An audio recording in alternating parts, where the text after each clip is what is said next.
Alright folks, it's time for another one of these, and I'm gonna jump fairly quick in. This is an Elathain's Soulraid deck paired with Force of Frost, submitted by an old Belgian Otaku / Tom Mureth, and apparently he has indeed won a couple of tournaments and even Shade Gloss with this one, so this should surely be an interesting deck to review. Elathain's Soulraid, for those who don't know, is an Idoneth Deepkin warband featuring model of the year a couple of years back, the legendary Dewin Claw Crab, but I personally prefer the fish honestly. It's a control / aggro warband who inspires in the second round and then uninspires in the third round again, and thus representing the ebb and flow of the sea. That may not sound very good, that they only get one round inspired, but the fact that they can move and then charge afterwards while being uninspired makes them quite useful, even uninspired. And when they indeed get inspired, they are pretty scary accurate. The fish is super annoying as a little tech piece for the opposing team, as it can be summoned pretty much anywhere via the shoal token mechanic, and does not also accrue any glory for your opponents if they decide to take it down, and if they do, it will just pop back up again. So it's basically a control piece for you to debuff, negate glory for your opponent, ping them, etc, etc. So let's jump into the deck itself then. Searches. First up we have Merciless Raiders for a kill in enemy territory. So already from the get-go here we can see that this is a pretty aggressive deck with a kill search with some moderate stipulations here. As a late draw versus aggressive teams that also wants to kind of leave their own territory, this could be a quite difficult card to score, of course. 1, it's a kill search. 2, it requires you to charge. And 3, it requires the fighter being taken out of action to be in enemy territory. You don't actually have to be in enemy territory though, do note. Normally a card I would be very cautious about taking, but let's see the bigger picture before we make our final verdict here. Next up we have Smothered Memories, which scores you a glory for the opponent, discarding a card without playing or scoring it. It has to be in the actual action phase though, so you can't score it when they discard cards in the end phase, which would have been totally broken of course. Okay, so there's some card tech here to force your opponent into making one of 2 bad choices, one of which scores you this card, and one of which basically debuffs something for them. So there's no less than 3 ploys and 1 upgrade that kind of does this. That being said though, I'm not really too hot for a couple of these cards. The upgrade is very situational, although the extra glory from an adjacent kill is obviously nice. The ploys don't have super strong effects unless the circumstances are fairly specific, and the opponent might very well choose the option that doesn't score you the card. So I'm certainly dubious as to the merit of including this amount of card tech for a single search, although I am yet undecided. A last addition to this argument though, I will say that this card has of late been made slightly stronger, or perhaps a good bit so, by the fact that people most likely now are more keen to include fighter restricted upgrades or ploys, which then leads to more salvaging when said fighters dies. So there is that, and against certain opponents, like Hexbane's Hunters for example, there will be a good deal of salvaging with squishy fighters paired with some very strong upgrades. But let's move on. Next up is Speed of the Floodtide. No arguments here. The fish is already likely in enemy territory, and with move plus charge inspired and decent survivability and good mobility, it is pretty easy to search the card in my experience. Next up is Searching Tide, which is even easier now that you can move several times with all of your fighters, regardless of what round it is. Move twice with a fighter and score it. It is a restricted card in Championship, and it's a pretty silly card right now, but an obvious inclusion of course. Also works then with move plus charge. Next up is Taker of Souls, which is a kill search for Elathain specifically, and even more specifically for his range 1 attack, which is pretty narrow obviously. He is pretty much your best fighter though, and most likely to stay around, and the general theme of the deck is very aggressive, so I will give it my seal of approval I guess. That being said, including several kill searches like this is always a bit of a risk once you get paired with some big tanky elite warbands. You want to have some measure of passive glory as well. Yeah, I'll give it a pass. Last up we have Cold-Blooded, which is a similar condition to the first card I mentioned here, but a lot easier with less stipulations. 1, it doesn't require a kill from an attack, and 2, you don't need to charge. Ping them to death with a fish ploy, basically. Yeah, very decent for sure. We have a decent option for the first card here with Break the Ice for simply doing the first damage in the round, which is sure a bit swingy, but not very, I would argue. I took the similar card from the Breaking Slaughter allotment to the tournament I just went to with Headcracker's Mad Mob, and I basically scored this one in almost every game, if not every, actually. I can't really remember, but anyway, it was a very reliable card. I definitely prefer this over the Charge Kill Search. I will remove that card and chuck this one in. As for Smothered Memories, I'm gonna give it the benefit of the doubt. There are some interesting effects on the discard fishing cards here, especially after kind of looking into them more. And although they are very situational, like debuffing an enemy fighter and then pretty much forcing your opponent to activate another fighter, if they even have one, this could be pretty wild in a crucial last activation once your opponent are down to 1 or 2 fighters. In that instance, your opponent would likely rather discard a power card and then score you the glory. That being said, I am not sold on the synergy required to score this card, but it is Nemesis, and you won't love every card, so it's just gonna have to stay.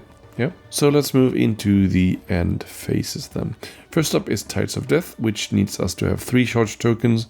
I'm not crazy about this. It's just 1 glory, and as the rounds progress, we will lose fighters. We aren't that survivable, honestly. The leader is only 4 wounds with 1 shield, and the other ones are 3, and the fish can't charge. So 1 glory for a semi-risky inclusion. We have the possibility to bring back the Thrall when the leader kills someone with his mechanic there, but that will happen like tops 1 or 2 times per game basically, and even so, then you will still need to have an activation left to charge the one you brought back, most likely. So yeah, let's revisit it. It might just be a case of that we have to take it because there's just nothing better. Next one is Unseen Menace for 2 more Idoneths being within 2 hexes of the same enemy fighter for 1 glory.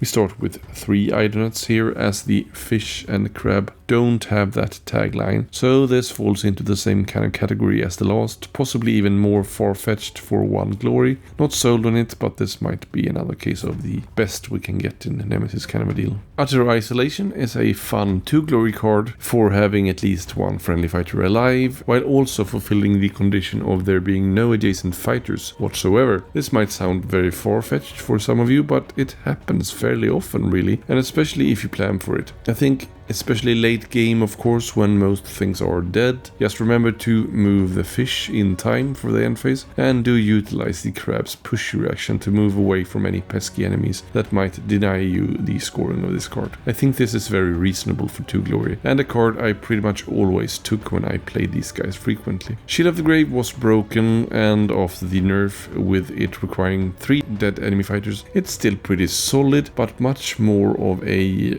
second or third end phase card, but it's basically a more or less unscorable cards versus some really strong elite teams like Domitans, Discord or Gore Chosen. So even though I would still probably take it, it is a lost cause versus some warbands, and yeah, that it might make it a bit hard. Frozen Fate scores you a glory for doing the same thing as Unseen Menace, but here you can use any friendly fighter to fulfill your condition. So yeah, very easy. Last one is Dead or Doomed in the third end phase for there being no enemy fighters left, or every enemy fighter left being adjacent to a friendly fighter. It's generally pretty easy really. Only caveat here is that it can be an unfortunate draw pairing together with the Utter Isolation, as they don't really go well together unless you've killed everyone. And then it probably doesn't matter because you probably won anyway. And some people might argue against the merits of third end phase cards, but with reliable ones like this one, or the ones I took for Headcrackers and scored in all of the games, I am definitely down for them, but they have to be pretty reliable to include. So after consulting the faction deck and the universal deck here, I'm not going to suggest any changes, but I will mention that both Ice Age and Winter's Hunger are also valid end phases, but as those cards would require investments in the power deck, which is pretty far from where it stands right now, I am not going to dabble with them, as it would completely overhaul the deck too much, and then it wouldn't even resemble the original deck. And I don't really want these decks we're used to become like complete overhauls. That's not really the point of them. But let us now traverse into the depths of the power deck. Ploys then. First up is Chill Mist, which is -1 move and an ability to make range 3+ attack actions in the next activations. Okay, I am not a fan of this. That might be a very good card against certain teams, maybe, but mostly it will do very little, and it's just too weak and situational of an effect, so I'll most likely suggest removing this card. Next up is Cloud of Midnight, which gives a defensive bubble around one of your fighters for a single activation. Very strong effect, if timed right, of course, especially once you are down to a critical low tally on your fighters. Especially fun to play after your opponent has loaded up for a big juicy attack with lots of buffs, like with Reckless Charge and Devastating Charge to deny them all of that fun. Yeah, that's pretty awesome and evil. Crushing Pressure is the first of the kind of discard tech card, or get a sucky effect, I guess, with debuffing a specific fighter with -2 move and -2 dice if they don't discard a power card. Obviously this card is pretty fun to play when your opponent is all out of cards, but don't waste it when it pretty much does nothing, like when your opponent have several viable fighters to charge or attack with. Forgotten Nightmares is next, which is a bit of a brainy card in how it's worded, I guess. Basically it means that when your opponent attacks, if there are more than one potential target within the fighter's range, you get to choose which ones of your fighters they attack, unless they discard a power card, and then they get to decide instead. And this is a persisting gambit, so it stays in play for the entire round. I kind of like this card more and more I think about it, as it forces your opponent to either discard a card or attack from a position which might not fit their end goals, or where they want to end up, basically. So the effect stays for the entire round, as I said, especially impactful versus opponents with a lot of ranged attacks, less so versus range 1 warbands that might basically only have one place to go anyway. Fury of the Storm only works in the 3rd round, and then you get to re-inspire your fighters if your opponents don't discard 2 power cards. Obviously nice with 2 discarded cards or inspire, but a card that's only playable in a third of the game. I'm not super keen on it. It's not strictly super necessary to inspire. They get more accurate, sure, and a bit more survivable on some fighters that may or not be alive at that point. Sure, but the damage output is basically the same, and I honestly think this card is not strictly necessary. I'd rather have a solid ploy that gives a solid effect while also being playable in the entirety of the game. But let's return to it. It might just make the cut, I guess. Phantasmal Forms is dodge 3 for a single activation. Pretty nice to fish for defensive crits. It's just a single activation though, and as someone who have played a fair bit of Sarbag skits, Snurk is certainly killable even with those 3 dodges. It's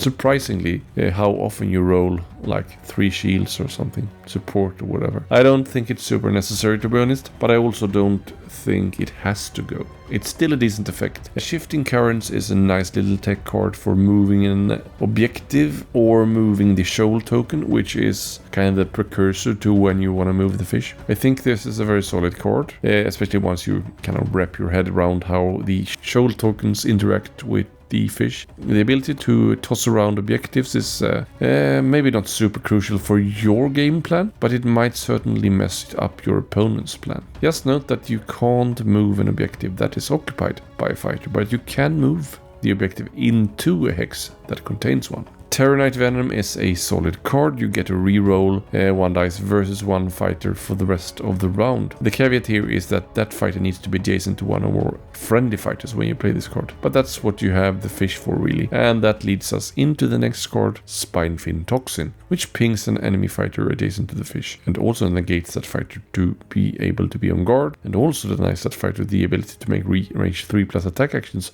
and also denies that fighter the ability to hold objectives. I mean, the ping is really solid enough, and the rest is just very good icing on the cake. Auto include especially versus like hold warbands. This is very devastating. Last up we have Frozen to the Spot, which chooses an enemy fighter and makes it so that each time that fighter moves, he takes a damage for the duration of the round. Pretty solid card, especially if timed right, of course. I'm not gonna tweak a lot here. I am going to let the 3 dodge card fly, and I'm also gonna let the Inspire in the third round fly, but I will throw away Chill Mist and opt for Icy Foreboding, which is especially strong late activation and late round, and plays well into your kind of discard search tech thing there. Let's check the upgrades. Unstoppable Fury is solid for a reroll for charges. During charges, sorry.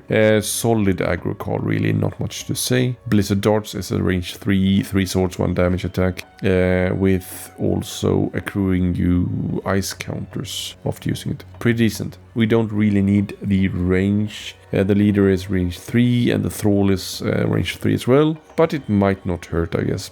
Uninspired, Elathain's range 3 is less accurate than this attacker also, so there's that. Next up is Frostworm Cloak. It -1 damage while 1 or more ice counters are on this fighter, and also gives you ice counters after activating. So the damage reduction is very easy to trigger. Very strong card. No issues. Born from Agony's +1 wound and lethal hex immunity. Very decent card. Extra nice in Rhymeworm's meta with making starting hexes and objectives into lethal hexes, I guess. But the +1 wound is enough really to render an inclusion. It only works on the elves though, and not the pets. Either Sea Predator gives Dewin Claw and Snare, and the ability to end an enemy fighter's move action if the move they make pass through a hex adjacent to this fighter. Even if they can't avoid going past Dewin Claw, it still only triggers on a hammer, so that's basically 30%. So pretty hard to set up and hard to trigger and very situational. So I'm probably gonna look for a replacement card here. And Snare is in and of itself not a strong enough effect to render an inclusion. Hunter of Souls is bound to Idoneths and gives you +1 damage versus wounded fighters. Yeah, +1 damage cards are pretty rare, so we really have to take what we can get in this department, especially since we are playing fairly aggressive here. Lure Light triggers when an enemy next to your leader dies, to force your opponent to either give you a glory or discard a card. So you don't need to kill with your leader. This goes on your leader, but any of your fighters can do the murderizing as long as it happens in a hex adjacent to the leader. A bit situational, of course, but the effect is pretty strong when and if it happens,